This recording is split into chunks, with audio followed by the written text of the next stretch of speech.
麻食麻不熟，熟食不能麻。欢迎来放假大风下红烧麻。哎呦，咱的阿公师要表演厉害的剃刷匠，不要浪费！大家快！今天呢，我们要让全台的朋友知道，在这个呢城市里面有什么新的玩法。你知道我们那个社子岛其实有刺激的滑水，真的吗？水上运动不用跑到外海。我就觉得我的心跳已经开始在狂跳。这一次给你玩的感觉就是很舒舒服服、很 chill 的坐在上面。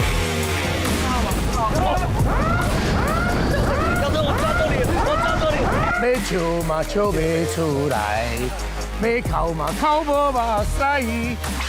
烧鹅大家都有知道，全台首发样火烧鹅。哦，来了来了来了，掌声鼓励一下，这是首发。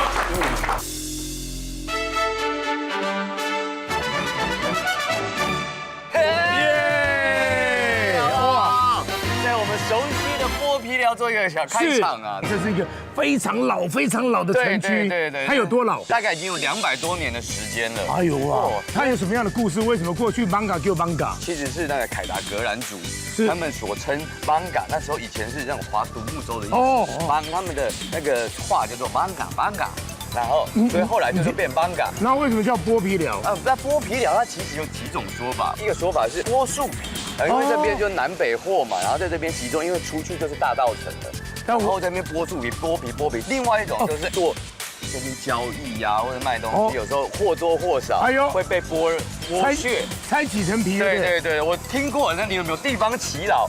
后来呢，有一个歌手呢，为了要纪念剥皮寮风华一时的那个盛况啊，就做了一首歌，剥皮啊。剥皮寮正确的念法，一般人是不太会念的。你念一个。皮寮，真的吗？假的。这怎么可能相信？我们等一下先进到对面有一个叫东山水市场。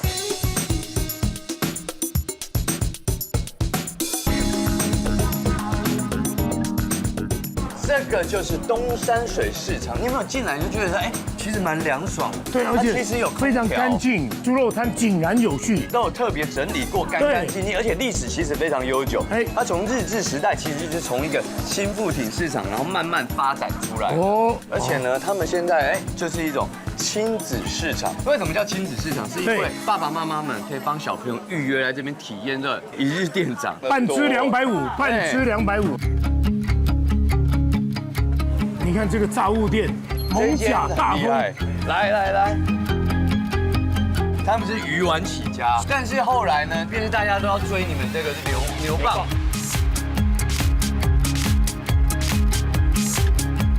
我们是第3代老板，琳琅满目。我们家东西除了牛蒡、做锅沙皮，还有锅沙皮鸡羹。鸡羹，应该是鸡贡的呀。鸡贡，妈，我们的招牌虾卷跟我们像后面在做的香菜花枝。好，我们那个请吃看。对啊。那你以前大学念什么？我念电子我专科的。电子。他有在外面工作，然后再回来。有啊，职业对啊，因为毕竟是爷爷留下来。对啊，然后想办法把它做到。哦，开饭店唔惊人大家嘞。试试看。而且我们还去年得了优质老店，全台湾7家。那个牛蒡，我觉得它厉害是它的有点像天妇罗那种裹的那种湿粉，你本身就有在做调味，对不对？对。它有一个调味，然后最终它还是让你吃到牛蒡那个微微甘苦的那香气。你要吃到它原味，没有被那个面皮抢掉。对，那2种香都存在。好厉害哦！而且我们多了很多炸物，不管是排骨啦、鸡块啦，哇，那个排骨也很厉害。他们红烧麻，加麻跟我们加瓜。哇，唔当做萝卜，接得好。吃鳗鱼要对折。麻食麻不熟，熟食不能麻。欢迎来放假大风下红烧麻。哎呀！因为以前因为我演过福州伯嘛，对，那个昂烧就跟福州很有关系的，没错。所以呢，哇，这个有入味了。对，因为它有提前做腌制的动作，对。而且我觉得你要切的刚刚好，适口性非常好。当然，因为刚刚我们有做锅沙皮的鸡卷跟那个香菜花枝，那这样子，然后你们来试试看。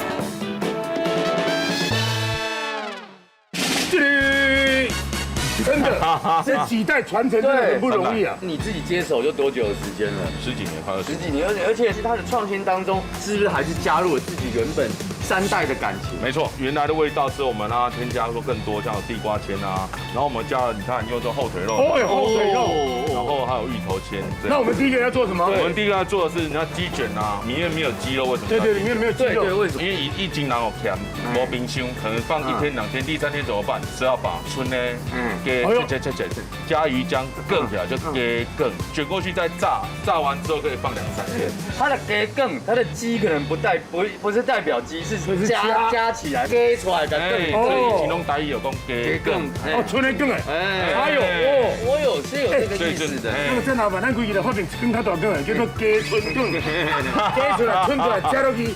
咱的起鸡哦，厝的咱底下过来春啊，起鸡更哦，先把料都加完在这里面，这是它原来的料。然后我们家包的时候啊，用这样的方式放在中间，然后把它摊开，然后稍微拉长，摊开，然后之后放肉，放后腿肉，这挺就好吃的啦。对，说他们的旗鱼浆呢，其实就是从屏东的旗鱼直接上来，他们自己手工打浆。没错。然后再来这加芋头之后呢，这样做出来。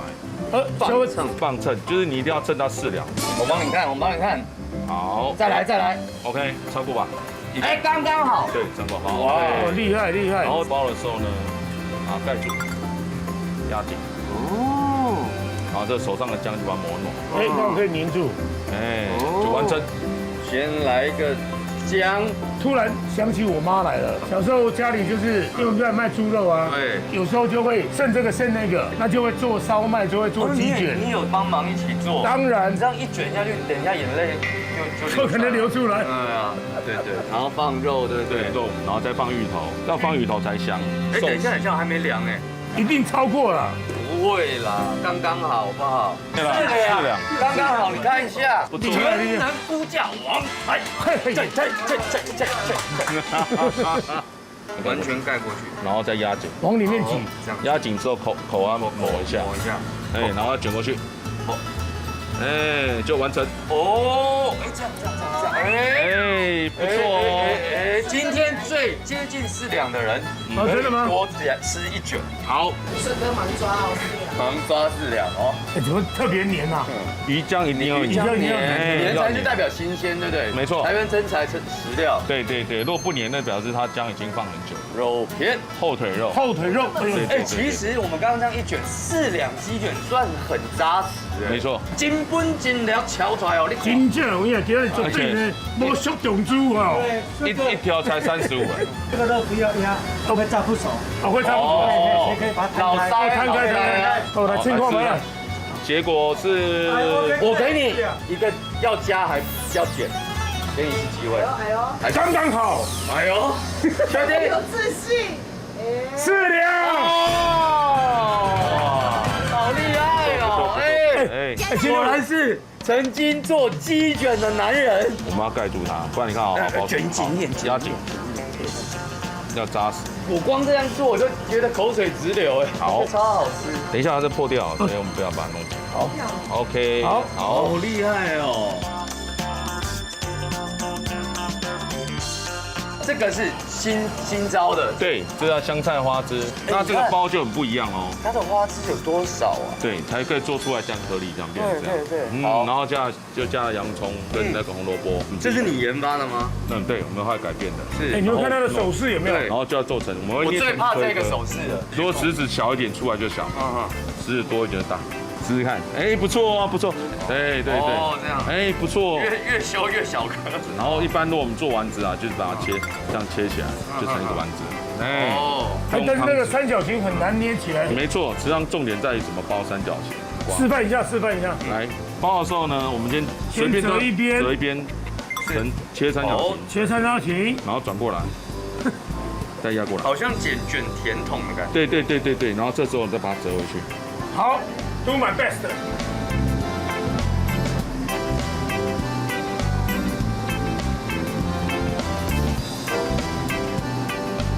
这边要先包住，对不对？要转过去。对。然后再折过来，不要扎实哦，不然会开花。哎呦，你立体的。不知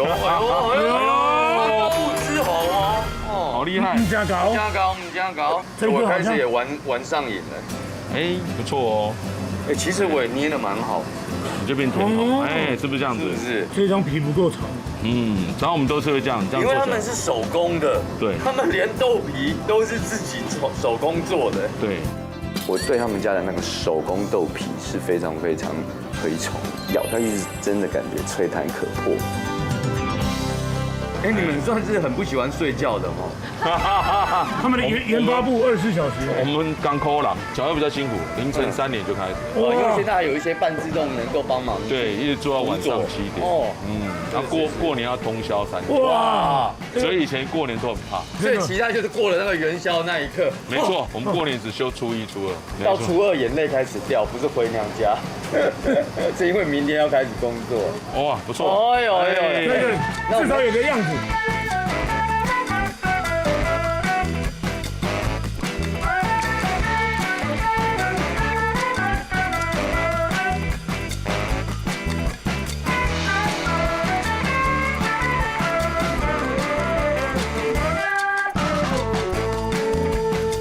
来，现做的。哦，有了，刚刚做已经炸好了，这不用沾一点酱吗？要先吃原味。哇，那橘子酱好香哦。它是完全扎实的，有一点 QQ 的那种感觉。鱼肉有新鲜才 Q 弹。然后还有脆脆那个碧琪吗？那外面的手工的蛋饼，它那个脆脆薄薄，但它存在感极强。而且那个后腿肉呢，特别有后腿劲儿，吃起来才有咬劲。来，我们再花枝的，这个肯定是我自己包的，因为有个缺口。香菜好赞哦，香菜真的是很搭，对不对？很搭，实际上香菜跟花枝超搭的，真的。因为它的香菜的香气把那个花枝的甜度都拉出来，而且很清爽。那剩下的我们可以去哪边把它掉？旁边有个下午酒厂，它会有一个这样子哦，只要大家店家看到这个东西就会加码哦，真的，因为这样才能减速。那你帮我们倒过来，然后我再帮你加一些东西。哎呦，然后我们加牛蒡啊，待会请你吃。OK，顺便呢，哎呦，还有有伴手礼吗？新鲜的鲜虾做成的爆米花，而且皮这个呢，走在这条街上更有氛围，更有 feel。好，等下把你送过去给你们。OK， 哇！不过现在这些年轻店家老板真的很厉害。如果有串出头的，就真的都蛮厉害。台湾真的有希望，因为他坚持了一些真材实料的。哦，这整条街的那种生命力真的超强。哦，另外这个计划，哦，今天不要换我飘偏。对啊，真的。现在看到你的广告。真的哈，感谢你哦。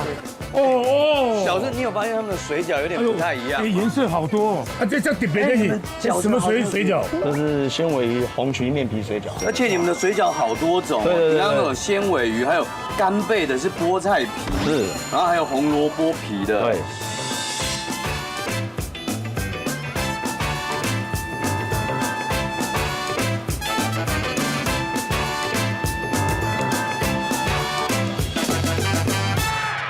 哇！刚刚我们想到这是红曲皮，红曲对，绿色的是菠菜皮，你看我们现在这个上面都看得到菜。对，橘色的胡萝卜皮。那我看到这个里面也有一些，这是麦皮，麦片的。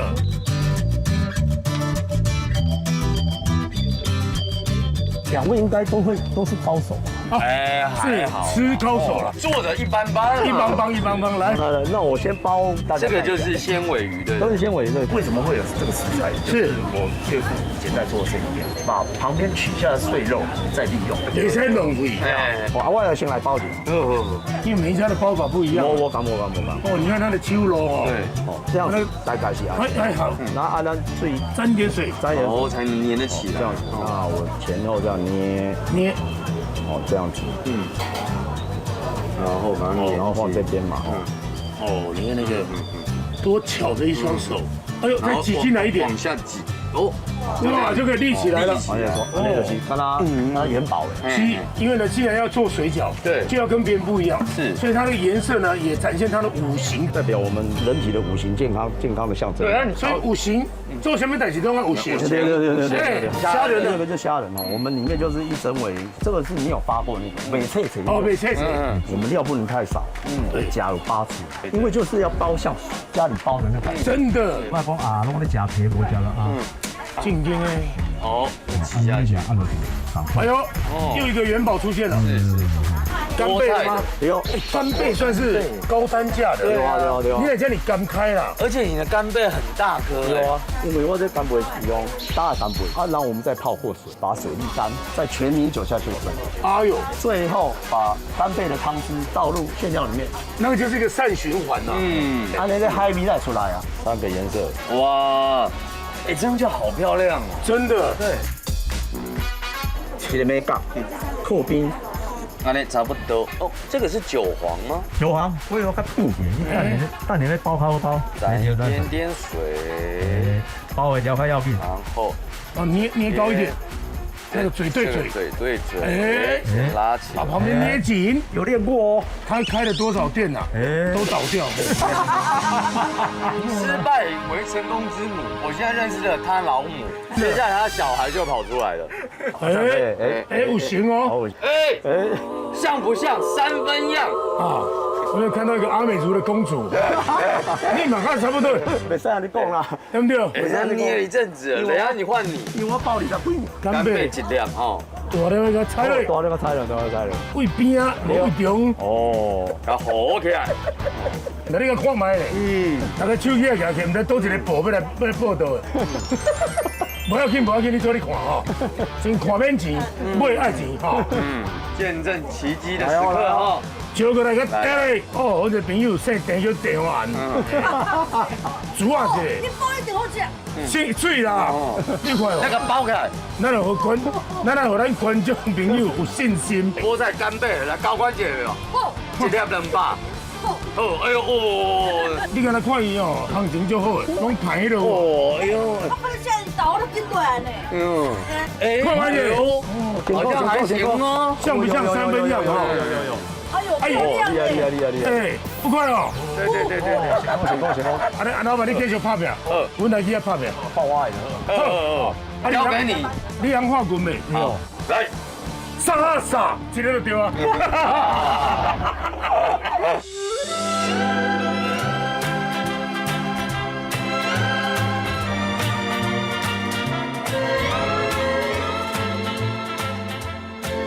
你往这边来，稍微走一下。其实我真的觉得我深深我感觉到我错了，我一直以为我是一个台北通，今天我觉得我现在是一个外人。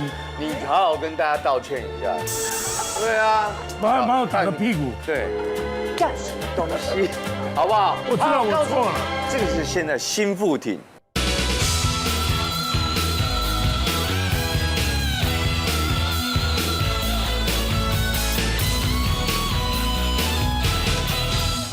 我怀揣一个呢，忏悔的心情，对，要来呢朝圣了。 Hello， 哎呦，来，我们对，这是什么样的机缘，什么样的思维，能不能重新再让我了解一下？好啊，这个空间这样子改变，对，大概已经多久的时间？是这个空间，它原本是1935年后盖的传统市场，慢慢的一个建筑老旧，那一直到2017年我们整修好的时候重新开放这样子。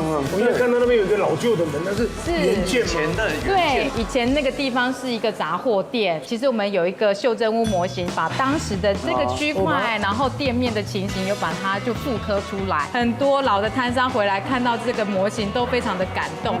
那以前那个杂货店，因为它曾经失火，所以它的门被火烧过嘛。那我们就是在再利用的时候，把它保留下来。它这我有点肃然起敬，即使它被火烧过，然后真的有一些年轻人进驻，是他的生命力哇，突然间车水马龙，而且失火的时候是有个音乐会进来，失火。让失火了，就赶高一赶条看过来就刮。没有啦，因为那个汤啦。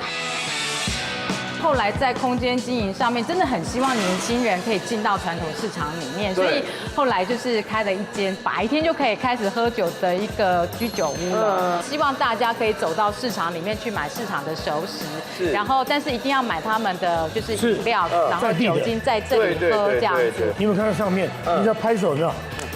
小笼包就会做降下来。这个也是蒸笼哦，这也是蒸笼。啊，你看这是榻榻米，就直接放在那个酒的篮子上面，就直接可以用。因为这有人台日友好的概念。对。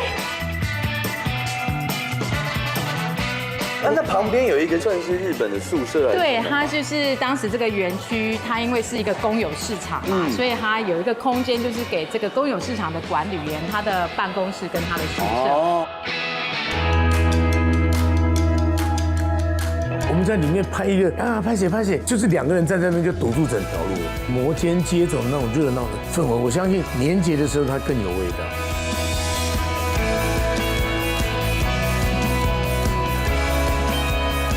哎呦，你看，这是过去的是老城区里面菜市场，是那时候的声音的。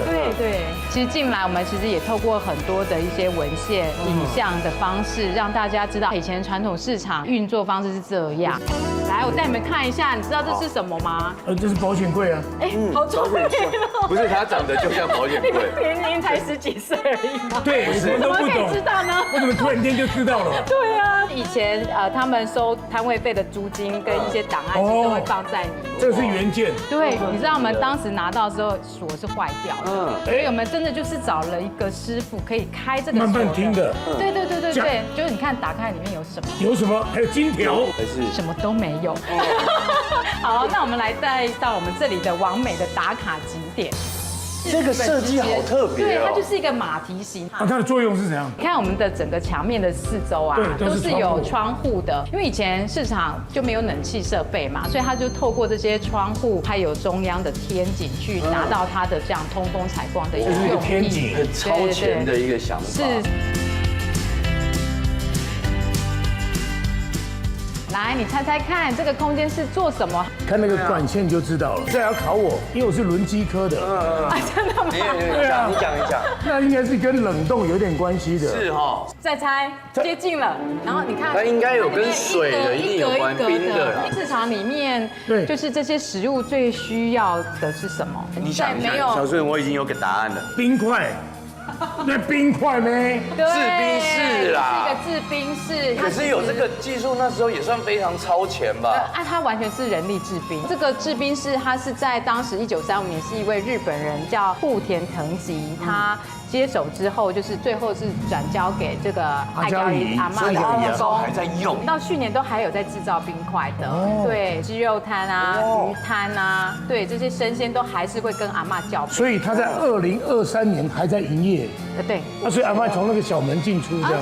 从旁边的这个小门进出。他每天他其实5点多就来了，因为市场大概7、8点就开始营业了嘛。扎基设备，啊，然后让他用了这个将近90年的时间呢。到去年2023年还在营业。它就像一颗心脏一样，在那个整个城区里面，它一直还在跳动。这里我们其实有刻意保留一个地坪，因为刚刚讲到市场，它最在意的就是卫生条件。你看旁边的2个水道，以前就是市场清洗完的污水，就是靠这些水沟排出去的。因为这样子走的时候才不会黏。对。那个以前是有，这底雕，因为我们那以前是底雕吗？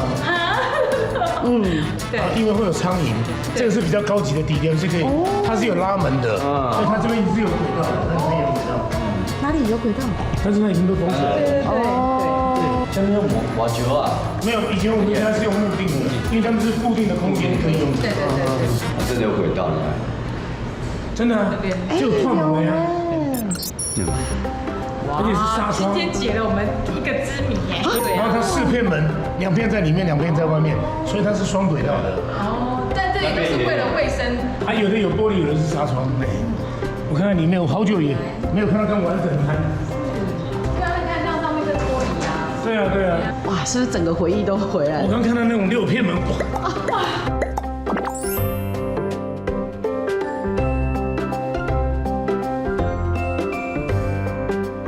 然后你进来这里呢，其实就点他们的酒水，不管是有酒精、无酒精的，就在这边享用。点他们的酒水，拥有空间使用。是。但是呢，他们前面呢还有很多像菜单一样，对，可以呢跟柜台讲，不逛市场的话，直接把菜叫进来。对啊。这个很好感受度是真的是很好，很惊艳。这块盘子，早说也60、70年、50、60年。这是以前电器公司送的啊。没错。我刚刚是菠菜，是干贝的，所以呢也能吃到那个菠菜香。对，干贝呢是有香甜的。它的那个水饺皮，它的厚薄度非常非常刚好，而且它掌握到一种最好的时候，就是会有一点点 Q 劲，而且里面它有一个那个鲜味，一咬下去那个都很多汁哎。这个红的，我确定这颗是我包的，这是红曲的尾鱼肉。这尾鱼肉怎么吃起来这么清新啊？里面那个香气是很多分的。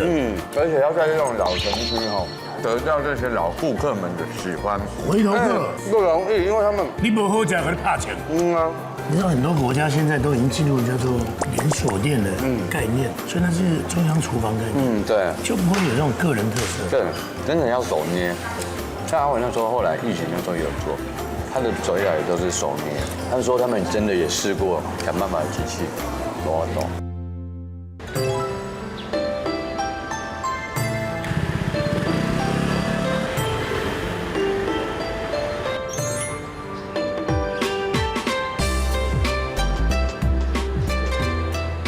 点阿卡就是这种台湾特有的古早味的氛围。我小时候呢，我们家老街也是这个样子，能够在这个大街上有点阿卡又有商号的，是就是不得了的人家了。1850年左右，大概咸丰年间，迪化街呢就是我们非常台北重要的一个繁荣的最重要的一个商业区了。对，哇，这边造就了多少大户人家？因为以前淡水河可以走到这边嘛。对，因为以前大部分的都在这边卸，然后这边的房子都很长，对，而且每个建筑都很漂亮。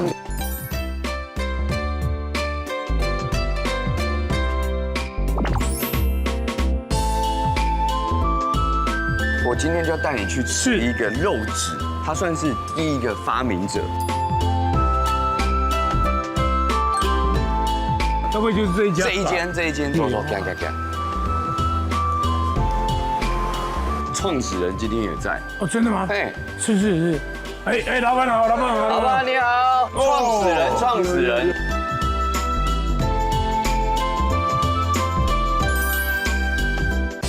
这个霸做天了，我是已经都开始做出来，对，那叫厉害啦。以前哦，就做布啦吼，布甲做迄个看人你迄个做饼嘛有迄个杏仁子嘛吼，对，迄个薄片嘛吼。布嘛，迄个有价廉的，足薄，敢若价廉。结局哦，在民国哦66年的时阵就想讲，无来做肉类啦。为布来该做食的，转行你布都无爱做了，来做。对。哦，你让跟布这个是鸟裤吧？迄个金头啊，金头吧，后腿内底吼，一只里内底到军蛙。安尼哦，这地足香的，即摆你来顺时钟食这边大边的，吃大边的。啊，你食碎边的就无共款口味啊。你看那是读医的哦，专门来解剖，才知讲伊倒位上好啊。无啦，较早拢外行的啦，伊做我从我这代是第3代。是。啊，就过去哦，太太你一个知名的迄个店嘛哦，你做这个店长啦。选新东边太阳升起的那一间啊。哦。啊，这衫裤吼。穿久嘛袂破嘛吼，即摆愈来愈发达。啊，无来民国60几年来改做肉类吼，肉类要食的吼，啊胃大肠哦，然后出来啊，就拢无，过来。爱过需要，明仔载爱过需要。对，啊，但是我是不想做，但是我有去找一个。咱大园啊，一个姓江的，迄局就是安尼为外行了，摸差不多半年啊吼。后头摆就每天工拢走去大园啊吼，迄个走去南坑遐，去来请教讲是啥物毛病。没有，现在，这驶个大园啊嘛是大路咧，拄啊娶某啊。对。啊，无病袂使，无病袂使，改病啦。大生就是为肉开始做，啊，但是哪会肉哦，头1点就失败啊，现在肉的新鲜度无够，所以要温体肉下去做，难怪我吃起来它的肉的香度跟它是完全很像是烘烤完之后香喷喷的进入嘴巴。像刚我今天给我滑掉过，最关键秘诀是新鲜的，对，还有关键的秘诀在里面有2种中药在里面，有特殊的酱油在里面。哦，刚刚我们吃的是第1代啊，对他们家以前是做布的，他就一直想怎么样把它变成最薄。你看一打开就有香味啊，杏仁香。如果你要多少薄，外面再讲。你要0点几，我们都有办法去做。这个技术是传我们自己的人，采访也采访不到这个我的秘诀。所以任意切换的，这是透光的哦。薄如蝉翼，吹弹得破。跟别家的口味一定不一样，完全不一样。刚刚我吃那个第1代跟第2代，其实都非常好吃。我觉得就是在它那个口感以及用料上有一些差别，而且它好咸香，好带劲。它其实里面那个咸度是刚刚好。对，后来我看电视哦，规鸭做一摆假条，对啊，两面家条，真的呀，因为吃起来没有负担啊。我的秘密武器拿给你看，你就知道。那怎么好意思？这样我很快就会在迪化街插股了。这2个就好了不。要了，我们自己知道就好了。真的要公开吗？不要公开没关系，你们粘在嘴巴里会产生一种很清凉而且很甘度、很好吃的东西。肉桂不是乱七八糟的桂哦，是青花桂，还是按照分青花桂跟肉桂树龄的关系。你是50年了、100年了，我们是用这么大的下去把那个皮第1层、第2层削掉，到第3层的时候磨成这个粉。它的香香，然后微微带辣汁，完后是凉。啊，你一罐今仔日要你开偌济？300无？唔免200，今仔日让你做朋友啊！一罐将就1000啊！哦，成本真的很高。现在外面不是很多食安论坛，对，哪有像这种纯的东西？这个是什么？来，胡椒。哎，真的是胡椒。好纯的胡椒哦！你导游你嘛是上要紧，导游，我们家己做，要开一罐了看，开一罐来啉看卖，有的无人在啉导游，无啦，吃看卖。对，它是不断的一直在创新。对，现在就有和牛的牛肉干。哦，和牛你马上给它你来吃看卖。和牛也是加中药，就贵呢，和牛就贵呢。啊，你有在创新嘛？和牛本身它的那个肉质跟那个油脂，它就比较香，它又多了一层淡淡的那个奶味，因为它的那个我不能说我闻一下，我闻一下。但是因为我觉得老板掌握的很好，是它那个油脂哦，一模功。每个夹起来那撸油，这个和牛你就不能选有油脂，油脂太多，不能做。啊，不会撸来撸油，还有一点爆干，还有口感，对。它的那个肉质啊更嫩很多。焦老板，你介绍下。是。我阿嬷吼，叫做港仔村，啊你嘛细港嘛，对。你现在开始就变做亲戚。我派来买啊，你有较俗无？免提钱啦，亲戚就搁提钱。今摆现在是阮的老板来，恁好生还阮老师。哎呦，这样才啦！厉害！开始做多久？我从退伍到现在21、22，坚持就对了。要当掌门人不容易。对。那现在跟着爸爸的一个思维，一直在研发新的这个产品。太棒了，即摆拢自己变自己人啊！咱莫甲别人讲，啊，咱工作伫倒位哦，今在后台看卖啊，有啥物功夫咱学起来，练功咱嘛来比我跟人徛起。对，哇，真的是 amazing 的惊为天人。吃到他们家的这个肉质的时候，你真的觉得那个香气十足。但是我自己比较爱第1代的肉质，肉的那个香味以及那个刚刚好的那个油嫩的程度，是我觉得非常非常多汁的。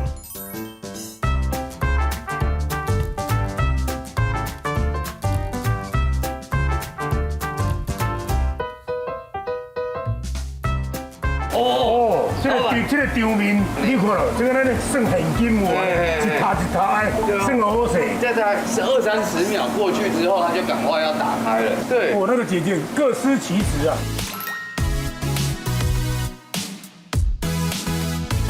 姐姐这个烫不烫？很烫哦，很烫哦，人家很烫，你的卡就把它崩烫的。他要趁它还是成型的时候，要把它摊开。对，然后给他，他就在包装。听人讲，这小姐拢为18岁做到今嘛，坚持岗位。这个要怎么样？叠起来。做礼物啦。这安尼做啊，可能爱亏本啦。就叫老板，我们刚来而已啦，我新手上路哈。好香哦，高汤的呀。这个细细碎碎的，我们好怕把人家碟坏掉了。对，来不及，因为它每一张都是非常的脆弱。很紧张哎。姐姐，你做多久了？10几年了。你呢？就20几年了。他20几年了。哦。看看，这吃不到。来不及。老板一天在这边要站多久啊10几个小时吧。 ？10几个小时。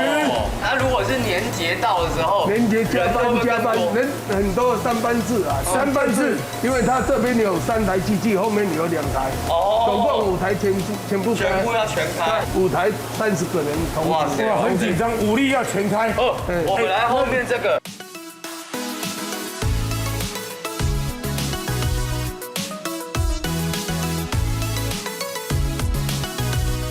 好，它就是这样卷起来。这样卷起来。要趁热，然后要冷却一下。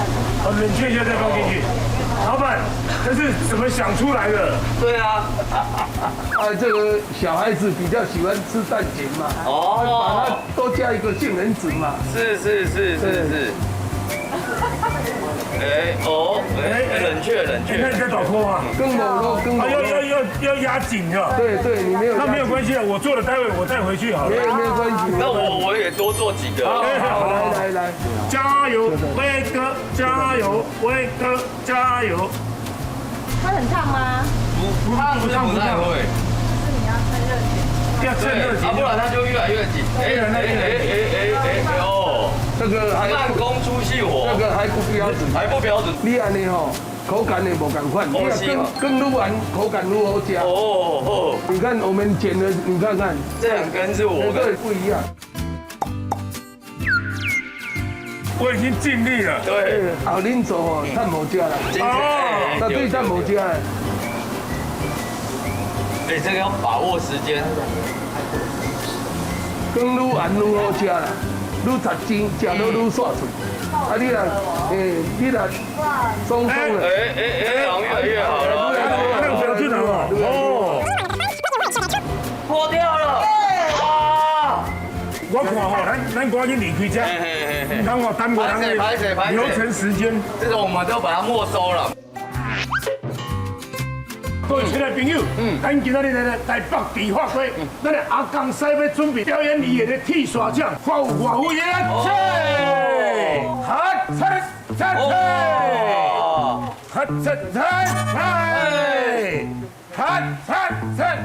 不要浪费。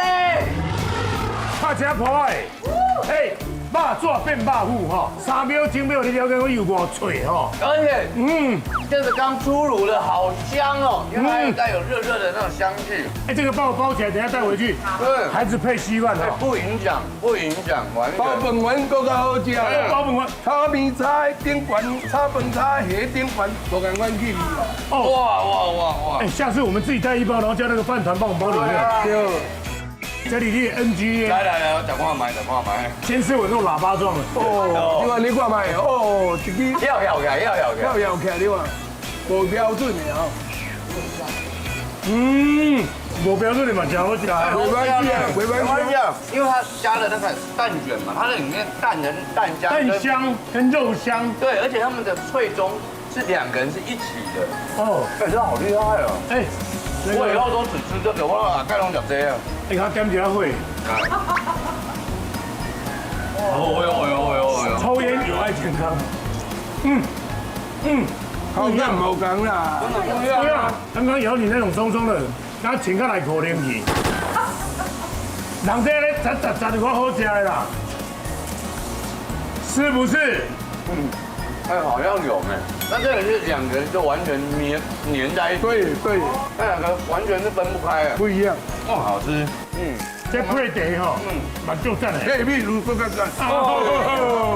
这好厉害哦，搭的真好。对，好赞哦。小江，我们以后自己人的小江。讲话客气一点，他是我舅公。我们是一家人。耶！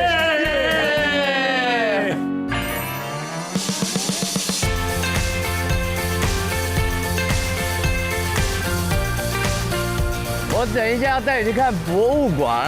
哎呦，跳痛格局！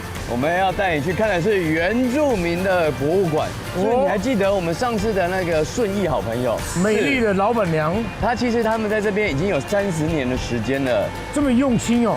而且呢，这个博物馆很棒的是，你会在其他地方看不到的原住民的一些珍藏。哇，好期待哦！大家来到外双溪多一个选项。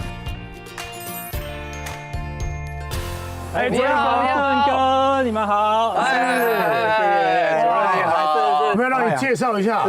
这个是我们一个金神柱吗？这根当时是全台湾最大的石柱。那另外我们这边有看到这个不锈钢雕，这是台湾族的艺术家叫萨古流哦，他所做的萨古流，这个就是要荣誉礼赞，那就是进到我们这边的所有的观众朋友，就是受到我们的祖灵的祝福，满满的祖灵的祝福。有。然后听说这个柱子呢，就是上下是有故事连结的。我们可以看到上面有百步蛇啦，有祖先的像啊。以前原住民有那个出草的习俗，是，那这也是他们的一个勇敢的一个象征。哎呦。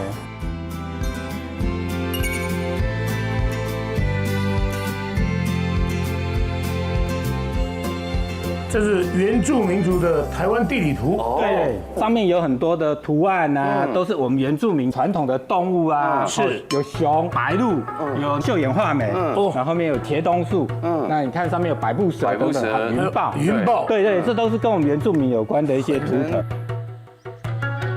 我们再按进去里面呢，就可以看到它们的分布在什么地方，那是它的占卜鸟，那我们也可以听到。龙嘎苏嘎就是他们的问候。这里面也有台湾的地理环境。河川来说，淡水河有哪些原住民？对，乌来，泰雅。哎呀，我们树哥真的有点概念。大甲溪，但是以前好像大肚山上也有原住民的，对，那是平埔。我知道以前还有一个大肚王国，哇，这个我们威哥很清楚。卓兰这边原住民很多，对，好像也是泰雅族的。顺哥真的很厉害，真的是泰雅族。哦，真的也还是泰雅族。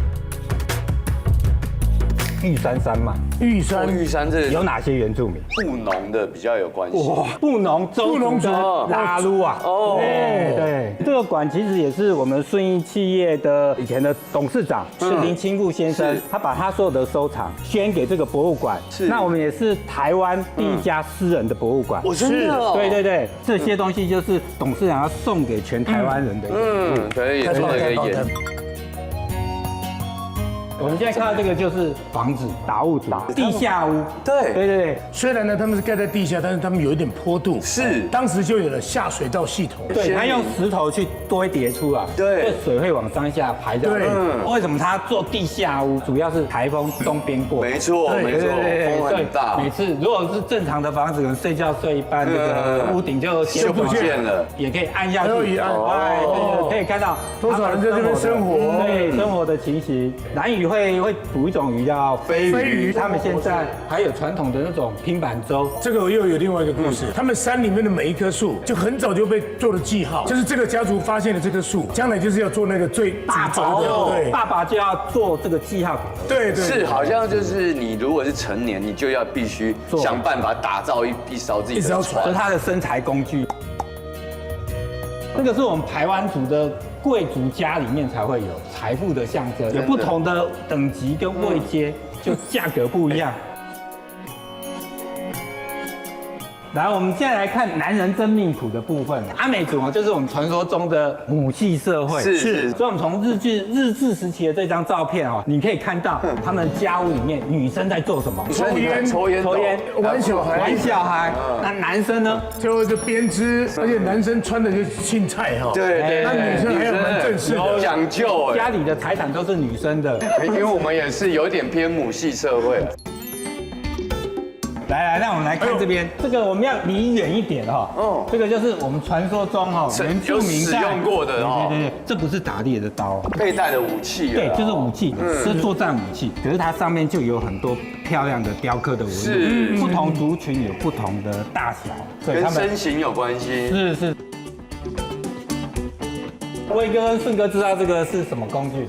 他应该是不是捞鱼的？我刚去周族把这个拿回来的时候，他们还骗我说这是捕蝴蝶的啦。我说为什么这种捞鱼？因为他们以前用一种鱼藤，就是这种毒啊，对，下游把它堵住，上游敲，水流下去之后呢，鱼就会翻肚啦。对，用这个捞，要稍微把它们混。对，那是天然的啦。这个刀子猎山猪哦。台语有一句话，这个稻菜割，西。揭竿起义就像这样子，他们有一支短的那个猎刀，对，那当看到比较大型的像熊啊或山猪的，倒了，对，这样刺。哎呦，人讲他称差得高，好呀啦，哎呀，啊那里落落得多道菜刀，对，啊，但是对他们来说是 OK 的，因为这个增加了一个作战距离，对，原住民如果抓到这个东西哦，见者有份，这个部落人都可以分享，所以说他们打猎到的时候会在山上大喊，大家帮忙一起，哎呀，赶快来帮他搬下来。这个是我们种田的工具，因为原住民原来住山上，然后后来呢，日本人来想要砍伐森林资源，是把他们赶下来，所以说有山地平地化的一个政策，所以才会有看我们这个种田的一些工具。这个博物馆把这个收的这么齐全哦，是其他地方看不到的。那像这边也是口簧琴。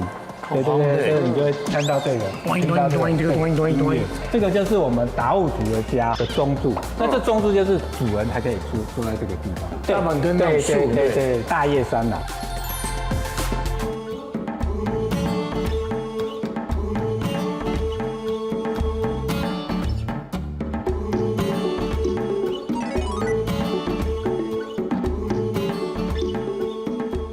这边就是我们各族的服饰。台湾原住民总共现在有16族，这边展示了4个族群的服饰，你会看起来就完全都不一样。对，像这个就是我们看到的排湾族，特别华丽，就像我身上这个，是排湾族的。那另外这个就是我们那个布农族，布农族住在最高的高山，那高山协作很多就是我们布农族人。因为这个博物馆呢是台北市的第一批的民间的古物正式登记，所以我们这个是政府列管的古物。像我们看到这个就是泰雅族的贝珠衣，那我想这顺哥应该知道这是什么贝壳，是不是砗磲磨出来？哎呀，对，台湾砗磲去磨出来的，它用到4到5万颗的珠子，是哦，在泰雅族来说是最珍贵、神圣的。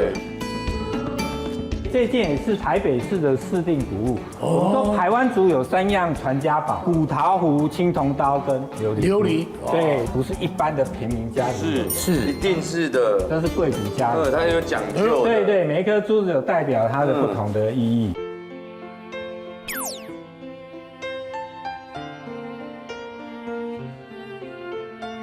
那我们再来看这边呢？刺青的了。那这种文化其实在整个南岛文化圈其实都有，最多的就是我们现在可以看到，就是像那个泰雅族纹面呢，其实男生、女生在小时候他们会有纹一道额纹，长大了男生会纹下面这一道。对，是。然后会纹这一道的男生，代表是说他是一个有能力的男生，会盖房子，是会打猎。女生看到这个男生才可以娶她，才可以嫁他啦。那如果女生她有这个纹面呢，是的，她会织布。排湾族，你看他身上就纹了百步蛇，还有人头，它代表它是一个头目。纹这个呢，就像穿龙袍一样的道理。这张照片就是有一个人正在纹面，对，就用这样子轻轻一直敲尖的竹子，用敲，那血流出来再用把这个血给刮下来。那颜色是用那个墨，松烟的这种墨。这个都是原件哦。对，那所以老件的珠子你看都非常细。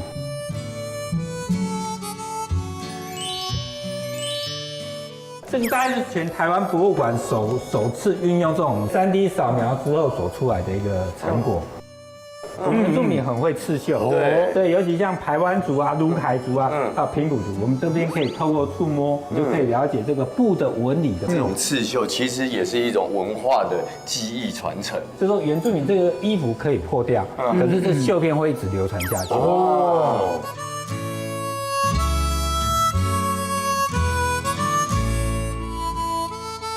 我们来这里一定要跳舞。原住民有一种舞蹈呢，叫做4步舞。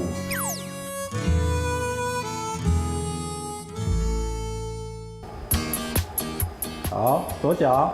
它有打分数哦。后面再。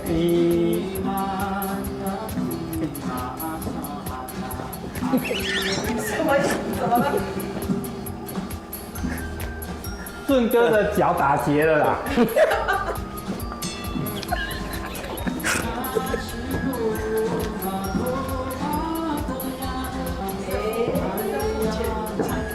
哎，你看威哥已经可以了哦，有节奏了哦，最后一趴了哦。等一下打分数哦，等一下打分数哦。好，来看分数，分数，看分数。哇！哎呦，2903665哎。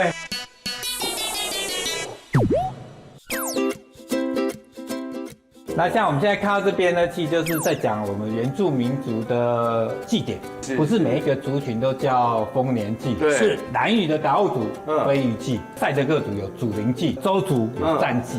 这个就是阿美族的丰年祭，所以我们就看到这边有一个布农族祭历吧，这是年历，对，时间点，对，这也是我们原住民最早有文字的一个雏形。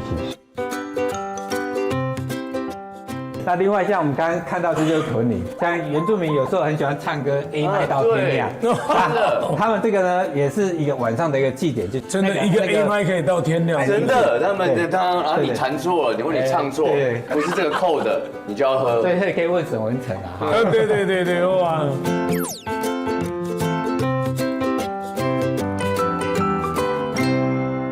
这一间是带全台湾最大只的青铜刀，那这个就是他们以前原住民如果部落在征战的时候，巫师会做法，传说中刀子就飞出去跟对方的巫师两个在那边看，那哪个法力比较强？他们不是用什么厉害的那个气功或是咒语，他们是飞刀哦。对，相传就是会飞过去，对方也会飞过来。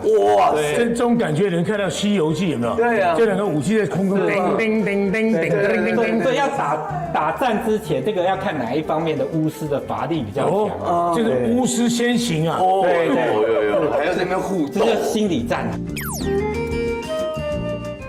那这个占卜壶呢？当我们要问事情，巫师就会透过这个壶呢，它就像一个天线，他去接受祖先给他的讯息，他来告诉你。所以他们说去打猎啦，或做什么，我就会带着。那我们来看一下巫师长什么样子。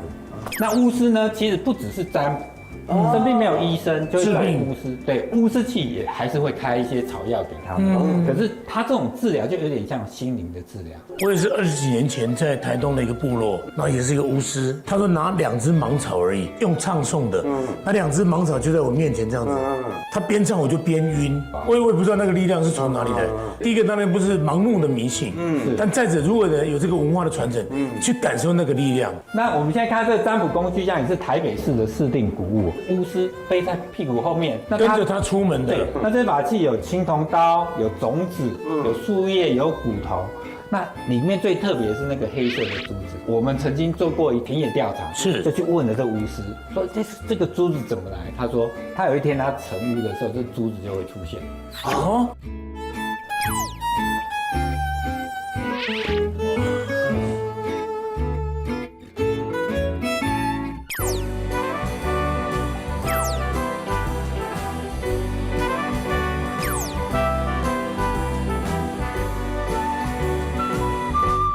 因为念书的关系，我北体在那边嘛，经过的时候一直觉得这间店好酷，装潢好特别。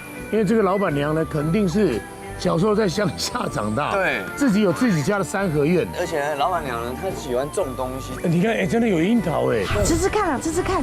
来，那一颗好像看起来比较营养一点，可以，感觉一下。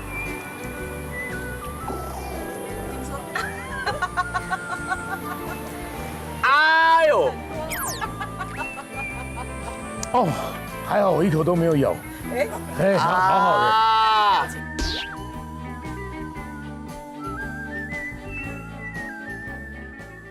因为我看到有会，好，不要再了，人家老板都出来了。好帅，老板娘。这是学姐啦，学姐哦，你好，你好，老板娘。吕娘的店在这边已经很久了，34年。这里也真的地灵人杰，然后呢，这一棵现在台北最漂亮的芒果树。20几年前我吃了一颗芒果，就是剩下的籽就给它摘下去就种了。哇，是长这么大了。姐姐说可以采一下芒果，哎，真的吗？可以哦。这个芒果很好吃。拿梯子吗？对，这有专业的。这专业的。哎呀，来。哦，你看，还好几节。摸一下它就掉下来了。好，有了。这个芒果跟外面卖的味道完全不一样。完全不一样。你闻闻看，我没有骗你。味道完全不一样。好香哦。这超香的。我种下去是爱文，种出来那个是土芒果的味道，原生种。哎，芒果是这样吃的哦。没有要扒皮啊。它优秀嘞，啊，你还创个香香，为什么要这样？这芒果是应该要放会更香。哪一个红一点的？来，我来摆哪一个？哎呦喂啊！头酸呀！头给比较是这边头会头对。哎有。但是看起来很扎实。对啊。这个跟刚刚的那个樱桃比起来，哇，这人间美味啊！这刚刚你们来之前拔的。这好像不是一般的妨碍味道。它的香气很足哎，超好吃。这样剥下去，这个虽然半夜被拔光。半夜人家来这边爬哦。姐姐来这边弄了一个干妈店，我就把我们瑞芳小时候那种情感拿到台北来。这个会不会有点像小顺你们家？我们家对面就有一家是一模一样。对啊，一模一样的啊。而且你也到处去整理一些古物，是不是？其实也不用整理，因为我开店，很多人不要的东西都给我。所以现在这些都还可以用，还可以。这还可以啊，吹泡泡。对，这个让小朋友怀念一下我们小时候。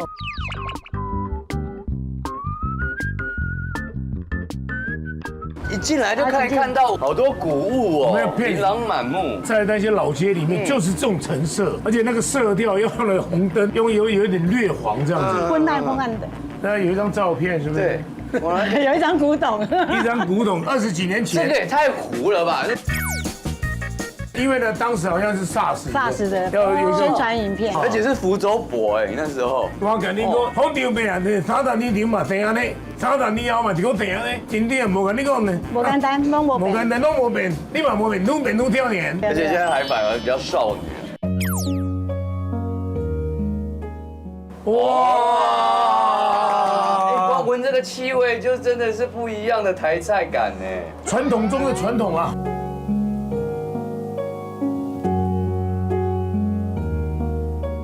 你跟做菜这件事情什么时候才开始连接上的？我小时候就很喜欢做菜，家里是大家庭啊，所以我妈妈常常在办桌请客，所以妈妈很会煮，所以我就传承下来就会煮。这道是苦瓜虎掌，猪脚关节韧带那个筋，这个是很少的，对，很好吃。先苦后甘，现在的白玉苦瓜很棒。有入味，入味完之后，还有苦瓜也不会完全到透，还留了那个苦瓜心的那种感觉。这苦瓜哇，这苦瓜真的超新鲜。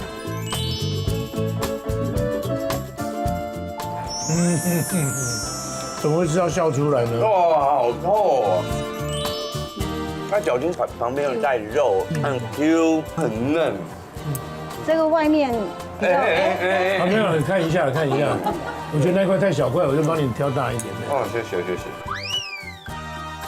你确定还要继续停留在那个脚筋吗？蹄膀我就先来了。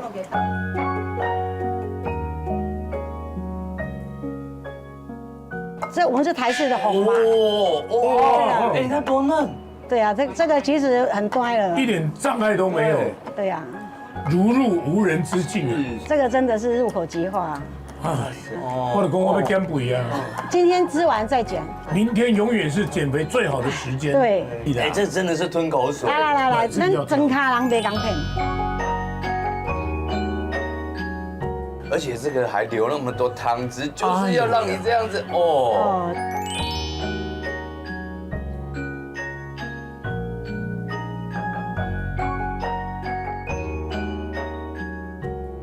越里面哦越嫩哦。来。哎呦喂啊！哦，你是缠起2块。哎呦喂啊！哎，我阿妈听讲哦，要吃物件要用车嘞。哎，我刚刚是用吸的，稀里糊涂就进去了，那个油脂就直接不见了，化开哎，它甚至没有经过我的牙齿，它甚至没有经过我的同意，它就直接消失而不见哎。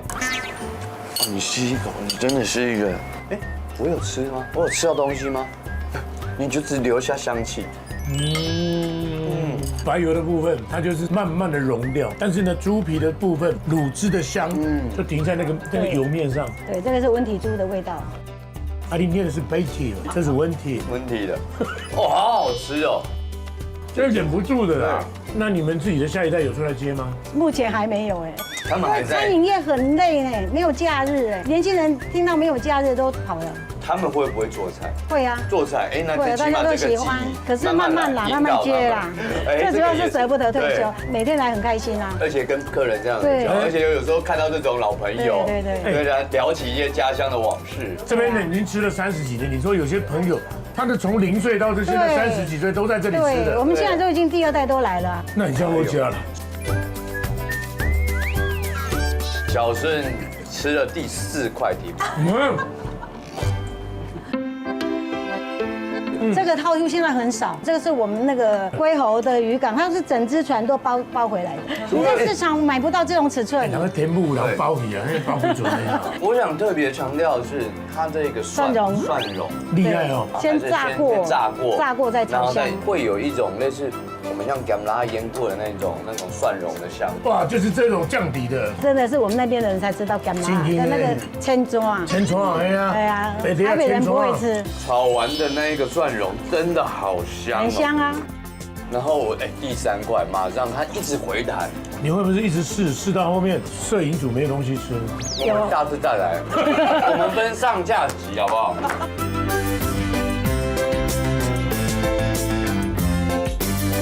如果这是男主角，那就是女主角。基隆有一家酒家叫小上海，然后以前的真正的金上海在哪里？在9份，要去山顶哦，啉一碗汤哦。哎呦喂啊！你老公来骨头金矿工，要有机会让我吃这呢。因为那边大家都大排长龙。对啊，干妈店第一手的好的，先送9份。今天呢？那为什么酒家菜？因为它可以越煮越香。一般喝酒很少在吃料，喝汤而已。来，今天要来当一下大爷了。它的复杂程度大概在哪？它其实也没有什么复杂，只是说你料一定要选得好。一般你说鱿鱼螺肉蒜是用鱿鱼就臭臭哎，那所以我都是用新鲜的套丢下去晒干来煮这个汤，它味道就多层次。蒜我一定是用宜兰的那个蒜，很讲究，都是要精挑细选的。而且我觉得你们家的香菇会选得好好。哦，我们香菇真的很棒，对，香菇好好吃。煮完之后，它里面还会有点 QQ 嫩的弹性。等一下，我现在真要面对这块排骨酥。炸完那个香味才会出来。他们小排骨里面是有肉的，肉羹的那种感觉。对啊。还有胡椒，那个提香非常非常重要。而且呢，胡椒不是去干妈点配哦，要去中药行大杯。其实我们在宜兰，我们自己有渔船，就阮抓来的吼，整个樱花虾，阮兜拢是假新鲜的。哦。这锅料这么多，你们猜多少钱？1580。你们说因为我们家也不缺钱呐，就卖780。780。哎呀，妈！刘素娟，你儿子投奔自由了。就是说你的小孩不接我接。身为一个北体人。北体人可以接，可以接，因为我们里面全部都北体。哎呀，学弟妹，出来！正当威哥在感动的过程当中，我又背下来，再来1碗。哇塞！太厉害了，真的。有没有？是敬下姐姐，谢谢，继续发达。我回来了，不要这样子叫舅舅。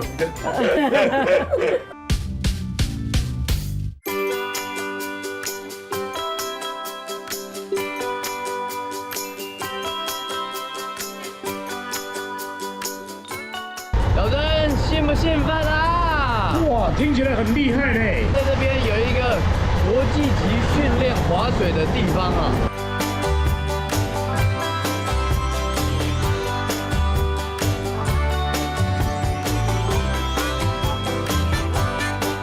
这一边以前来这边是骑脚踏车，对，看看河堤的景色，是。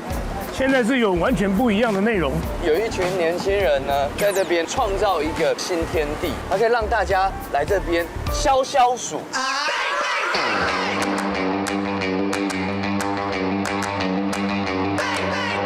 有没有？有没有感觉到一群年轻人？我觉得压力很大。对，看他们晒得如此的黝黑，我觉得这是属于你的。哎，不会，这是很健康的啦，很健康。我们问一下我们 Sammy 教练。嗨 ，Sammy，Hello， Sammy 你好。嗨，接下来这个表演你就知道你应该安排什么 Q 了。我以为你刚刚在那边折是要用手工艺的。喂，顺哥已经拿去了这个台北队的8月底就国际滑水赛就在台北哦，是有积分的吗？对，所以现在开始开放报名了，欢迎2位报名。对，各位。我参加的是残奥，真的是属于全年龄层。是的，我们最小的选手是4岁，哦，4岁，对，最年长的选手是80岁，哦，热血爷爷。所以我算年轻就是了。嗯，你技术不好，是不是也有一种也不会掉到水里的？没错，我们有一种叫宽板滑水。哇！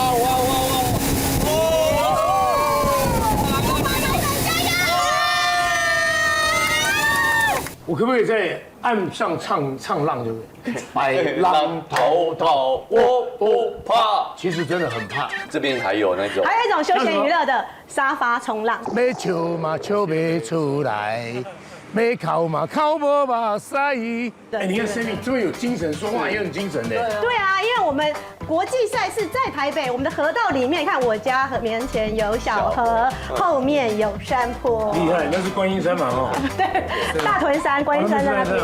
那我们就准备喽。好 ，Let's go。OK， 给他。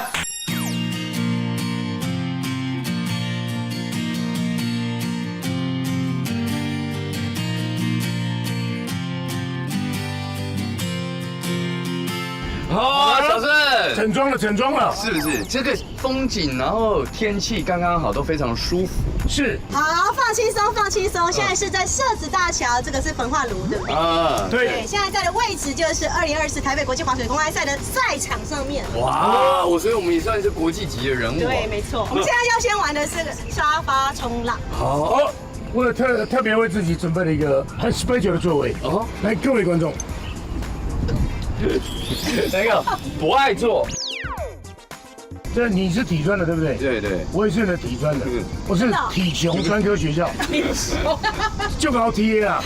那我们就下去，也不用特别绑什么安全带。对，保持一个开心的心情，来走。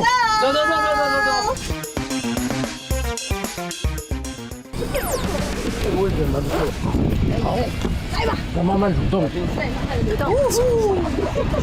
对，我也要上去，有没有平衡？好，可以，你们两个这样好。姚哥有没有很 chill 的感觉？啊，我 chill 不出来。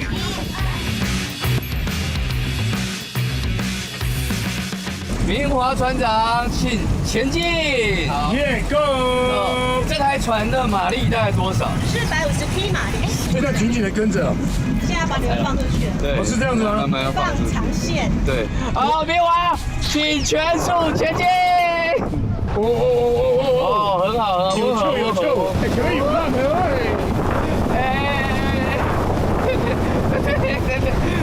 小周现在还好吗？OK， 这样可以。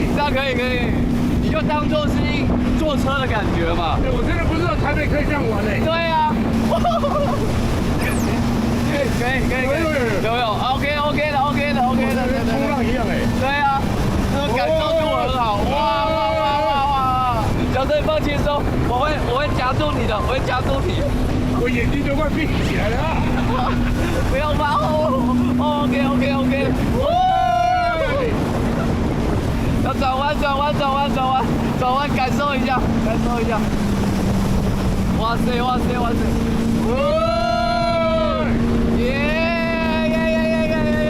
没有很平稳？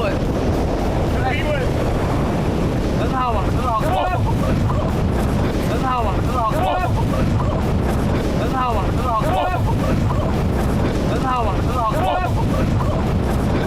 要是我抓住你，气头都跑掉了。这不要怕，我这里还有一只，我抓住你。为什么会突然间全喷屁股？因为我们刚刚有一个浪啊。安全回港。哇，你虚脱。小哥你还好吗？现在只能把眼睛闭起来。其实很秀，对不对？刚在下感觉。非常喜欢跳起来，有刺激到。对，真的很刺激耶。谢谢你，耶，我们回来了，很赞。要回来了吗？可以。顺哥，我想看，其实很有意思啊。对啊，没有想象中那么恐怖啦。它有把它弹起来的，但你已经有一点点弹起来了。什么只会一点点？我都觉得我已经离开地球表面。我刚刚把它抓回来。OK， 3，可以，还有，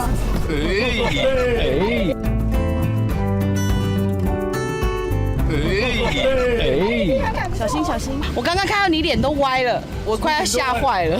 我刚刚有点那个脊椎都侧弯。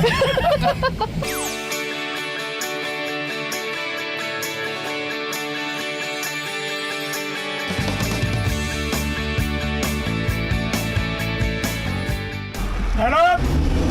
哦，现在呢是我们的宽板滑水，是我们的航总教练为我们示范一些非常高难度的动作，而且呢，他也刚好是我的学长，媒体的学长。哎呦，对，哇，你们今天都好优秀。对啊，你看他的大腿有多粗，看他刚刚做一个转板的动作，然后他就要试着顺着这个我们河域。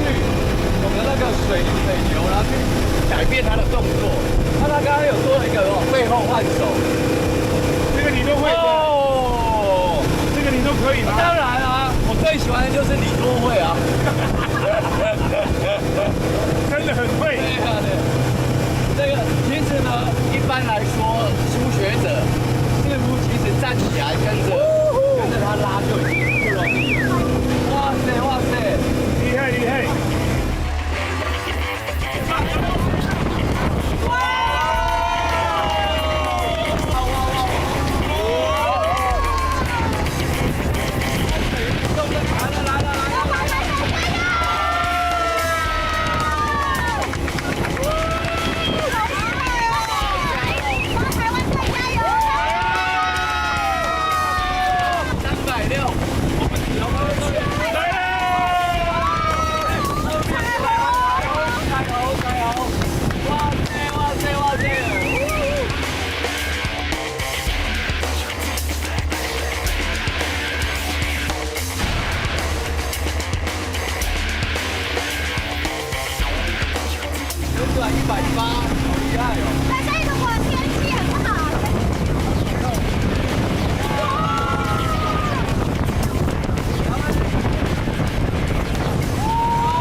然后叫他自己游回去。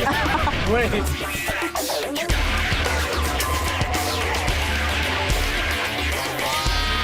威哥来，看完这么精彩的表演，接下来对自己有什么期许？我自己的期许，我希望我能够做到跳起来一下。哎呦，各位好朋友，其实我已经姓许了，所以不用什么期许。我们掌声给教练。帅！教练，我们整船都爱上你了。真的有签名。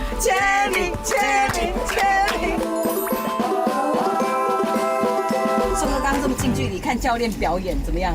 这不可思议，就是要经过多少训练，然后摔过多少次，然后才能这样子驾轻就熟的完成每个动作。这其实是很用脑袋的一种活动。这个东西很像烤肉架，然后现在呢，这个小鲜肉已经放上去了，会烤成什么样子我真的不知道。威哥，好，至少能站起来，好不好？我会尽力的，我会尽力站起来的。你是左脚还是右脚在前？左脚在前。好，我们要慢慢下水了。好。这是用的，然后那个是淡水，淡水。它有两边嘛，对不对？对两边。中间就是社子岛嘛。对。我这听说每年乌鱼都进到最里面去产卵，对不对？对啊，这里很多乌鱼。有鱼是好事啦，不然太脏就没鱼了。对，你们知道乌鱼子？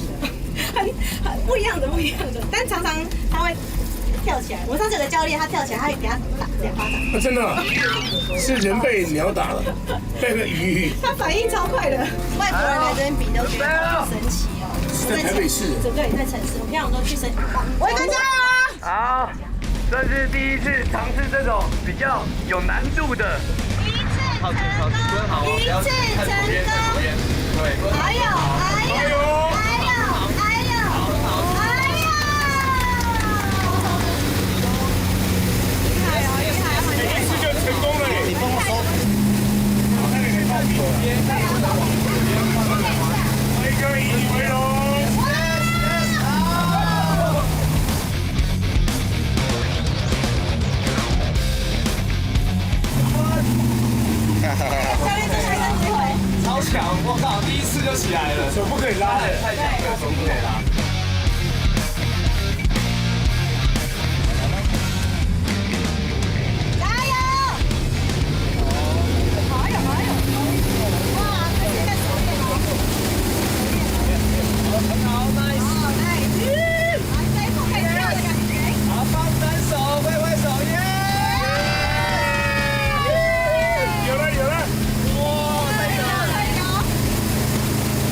一下呢，放单手，你可以尝试看看，先多蹲下来摸水，然后站起来，然后我们再试看看加速度。体院的，超强啦，学弟。哎，真的，3次都起来哎，对。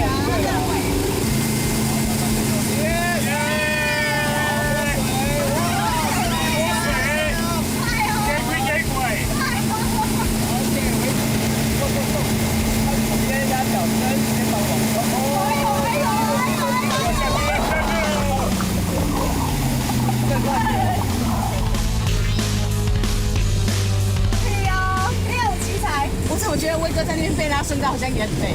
对。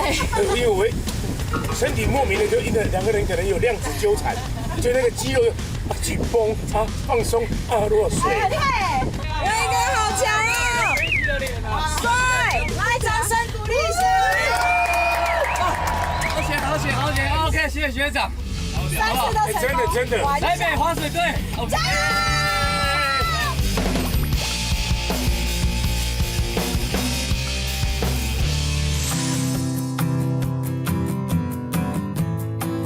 我们这次算是旧城区新玩法，是。但我们身后的这个叫做台北第一街，你知道为什么它是第一街吗？哎，因为当年呢，这边是全台湾地瓜卖的最长的地方。哎，真的哎。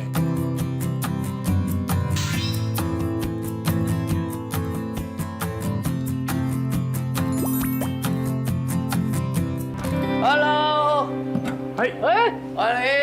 又遇到了，又见面了，凯琳。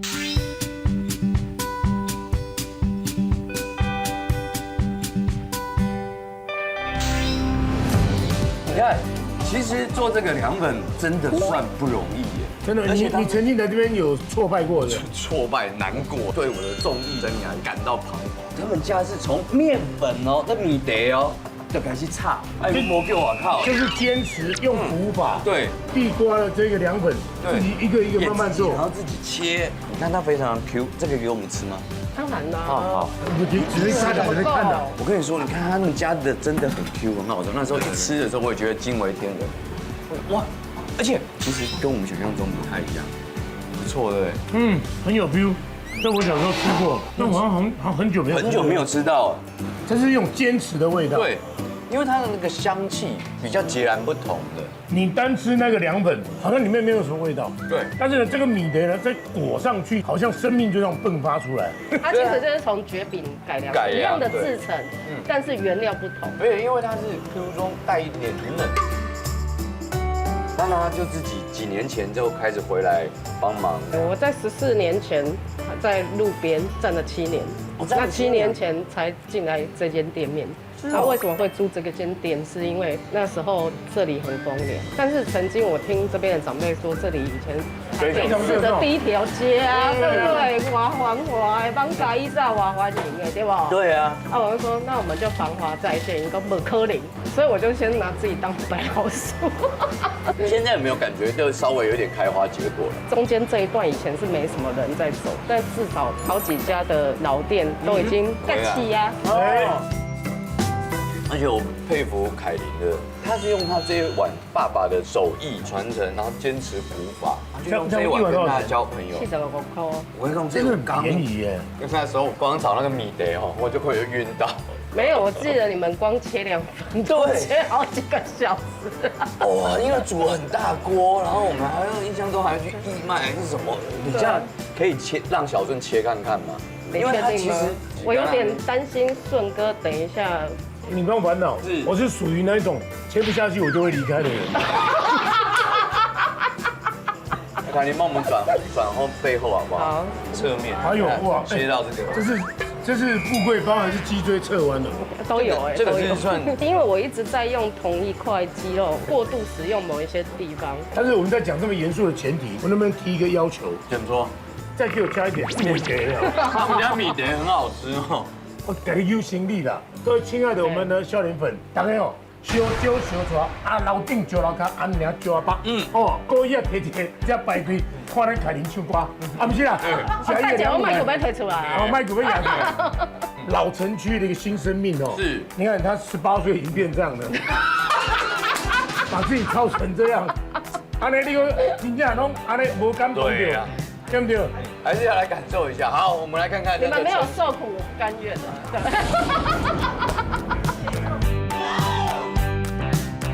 速度干杯。来，已经开始在搅拌这个凉粉，在搅拌的时间大概要多久？其实我也不知道，我是靠经验。他有经验吗？对，我就知道说某个季节，时间就要比较久。然后还有那一阵子的地瓜粉的煤气的品质，我也不一样。我来帮你一下好了。哦，感谢你呢。对，其实这个我是最厉害的，从小就是拉迪赛冠军的。这是比赛来，对啊，我没空啊。不是，我怀疑顺哥是想要趁现在还没粘稠的时候赶快搅，等一下粘稠的时候再丢给威廉。他如果不搅拌，它就凝固了，就马上凝固，所以它那个口感就也不一样。真的越来越热了，我都觉得我这边有点熟了。你要不要看一下我这已经熟了？这叫水蒸气烫伤。特写来一下，我已经不会痛了，因为每天都是这样啊，我已经没感觉。我有个朋友，他爸爸就是摸那个2万2的电影，不会有感觉。我说，啊你是安怎？用无啦，他自己手已经假，要做菜，他拢唔惊电。你爸是几岁的时候教给你的？67。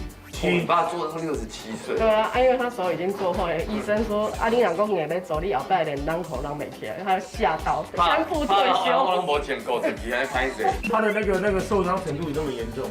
他那个手这边都萎缩了。哦，对。来，王力，你有没有觉得这个棒子很像那个400接力？有没有？有，夹到手到就赶快往外跑。对，我现在已经有点想往外跑了。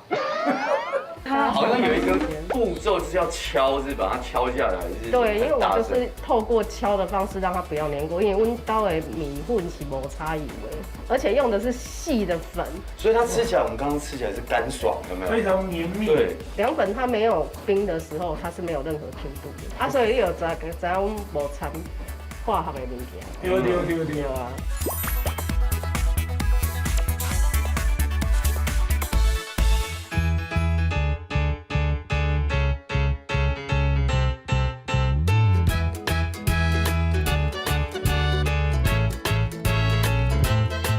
这个阶段也算是蛮考验技术的。你看它现在是这么的 Q 哦。我现在用过滤水先浸泡一下因为这个会粘嘛，所以我们用水就是让它不要粘住旁边，这样我可以比较轻易的把它分开。所以呢，这个生命有一技之长啊，其实永远饿不死。他有时候会把自己整到一个没力气。他除了不饿之外，其他都快死了。因为呢，这个真的是老功夫，老的技艺，中间的所有的工序是不能偷懒。像有点切底吧，我先分大块的嘛，然后我就大概这样长形，各下2刀左右，横切，然后把它往下移。所以那个大小就是不要太影响口感就 OK 的。因为你知道我们的舌头是非常奇妙的一个器官，很灵敏。对，它煎的、炖的这些东西，食物到你的嘴里。口腔会产生不同的感受。对，他是个哲学家。是。然后我在看顺哥什么时候来吃。你就退口就来了。来，怎么样？手感感觉如何？它的 Q 度很 Q 的。它的 Q 度其实也蛮好的。那爸爸现在呢？爸爸现在在家里，身体比我好。没有做之后，身体好。自从退休之后，人讲梁文伯啊，你今摆气色真好呢，我演这样算可以吗 ？OK 哦 ，OK。因为你们家这个厉害，就是它在里面竟然保有那种像蕨饼那种水水的那种感觉。是因为我一搅完，赶快放凉成型，马上就切，马上冰块冰镇，所以它的保水性还存在。所以我不太隔天的东西啊。现在这个看起来就比较水，对不对？你做一根饭坑的遐有无？伊坑久伊是咪就干皮啊？迄就是淀粉的老化。它的口感跟刚刚在外面的 Q 度比较多嘛，对，里面就是多一点嫩的那种感觉。对。不过说实在，答应我。那个米蝶还是要继续炒，因为我们单吃就是没什么味道。凯琳呢，你让我很感动，就是说，因为坚持自己的原则跟理想跟希望，中间过程会遇到什么样的困难，其实你早就知道了。但台湾最需要就是像你这样的一个精神的一个年轻人。坚持做一件事情，它是一个非常潮，或者年轻人做这个真的很潮的事情。谢谢你，感谢你，你是一个很棒的人。希望你继续潮下去，因为我要带小顺去吃潮州菜。哎，对，你这样收一收，可以一起来去吃饭。不行，不行，我想要去看综艺。对，好，对，希望你顺顺利利哦，坚持。对。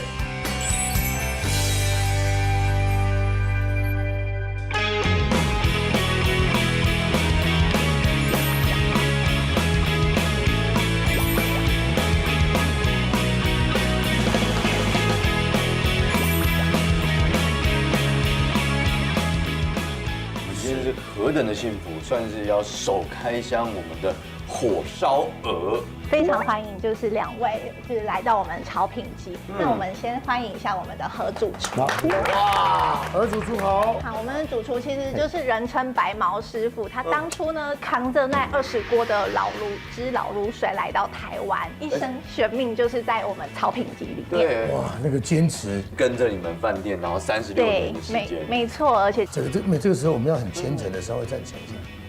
要跟着师傅，因为他人生70岁，有36年在台湾，现在他比他在故乡时间还要再长了。来，好好盯一下。哦，师傅今天呢有这个火焰赖尿烧鹅，发想是来自于就是皇帝的家宴。好，那我们请师傅来表演一下。好，他在加热这个白兰地的同时呢，也跟就是2位报告一下，就是我们的鹅呢都是选用台湾在地的，大概4.5到5.2公斤的烧鹅，让它可以比较肥美。跟挑宪兵一样，哎呦，开始在沸腾了。哦，来了。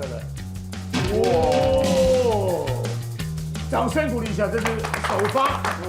哎呀，这个像在那个轮船，要开始要第一次下海要敲一个香槟一样。而且它真的有赖尿的感觉，它不断的在滴。主厨要开始来拔针了，哇！这都是精华，你看。一般这样子要腌制吗？还是腌制？哇！它整个就像瀑布般的，就是涌现而出。失禁哎，它不失禁，真是对，师傅失禁。所以我们才把它叫做赖尿烧鹅。那真的会闯。到明朝期间呢，就很流行王室御用的这个。御用，对。而且我们的鹅里面的秘制酱料会先腌制鹅之后风干，然后吹皮，然后再淋水，大概3天才能够吃得到这么完美的烧鹅。3天，刚刚就是讲这个汤呢，等一下去煮稀饭。那是煮稀饭。还要拌那个鹅丝，对，拌那个鹅丝，那个味道才会出来。等等，可以尝尝看它的就是连皮带肉，吃起来会非常的 juicy。正常我们自己在吃鹅肉的时候，我会觉得鹅肉比鸭肉稍微甜度再高。当然，它柔软各方面。现在威廉前面的这个是鹅胗、鹅肠，然后还有鹅肝，对，然后搭配老油，它是原住民的特有种，对，其实非常的解腻。我刚刚吃的这个是肥肠，其实那个老卤水层次度就不会是单纯就只有咸中药材或者什么，它就真的那个浓郁度非常的明显。主厨这边呢，它都是有经过3重的清洗，然后搭配我们的鹅血。不容易。那这个老卤汁，它其实不加任何一滴酱油，它用的是一直不断的添加中药材，所以刚刚威廉有提到说它不会死咸，对，因为它的这是很重要的。阿公祖传给他，怎么传给他，他就怎么把它传下去。那其实它有不同的酱料，主厨它有什么样的这个差别吗？这个传统那个甜面酱。这个是我自己研发的个百香果酱百香果，对。你知道他的儿子的外号就叫百香果。这个是冰梅酱，冰梅的我来吃的。其实这个饼皮的部分，我们选用的是最传统的老面饼皮，然后有去把它干烙过，可以搭配看看前面的苹果，还有这个青葱跟黄瓜。我的部分呢，因为它比较重，这个袋子，这个火候讲话呢有技巧，如果刚刚好呢，都有吃起来就润滑。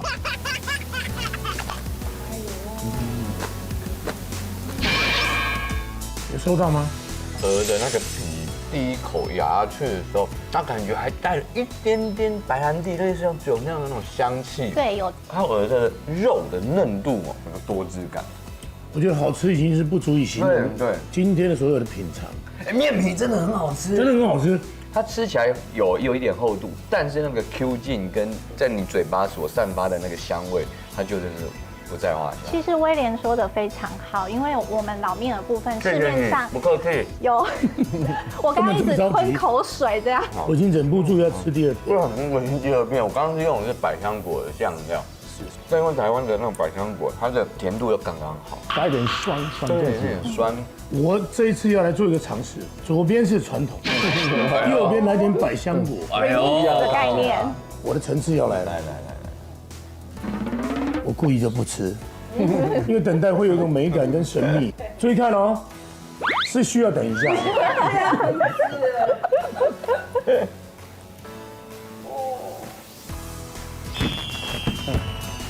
对，摇一下，再摇。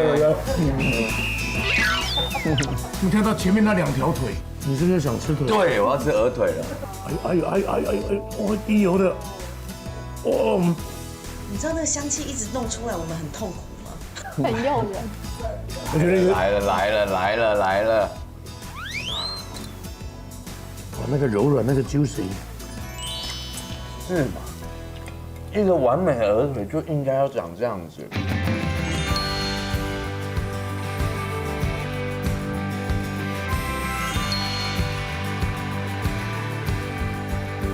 潮州的民谣真的是，而且以前他们最善用砂锅。鸡跟比呢，我们去熬了几个小时，所以你烂。对呀，入口即化，米绵如汤啊！你以为你可以喘一口气，但是它自动滑了下去。吃起来的时候，它不是滑，它是会有一点带有点粘稠的那个，那应该是胶质，那个是皮，来自于皮蛋，对。这个没有，很滑，纯的，舒服。就是心里就只想讲一句话：何师傅，你怎么可以让大家这么舒服啊？对啊，还有一道三蔬拌鹅丝，刚刚何师傅有说用高汤拌的，比较清爽细致啊。天鹅流沙酥要跟顺哥还有威廉分享。我只好拿出我的流星蝴蝶剑。它是整只都可以吃，有点它像在跳天鹅湖的概念。哎呦，对。哦。是芋头吗？芋头是奶黄，是我们的起司。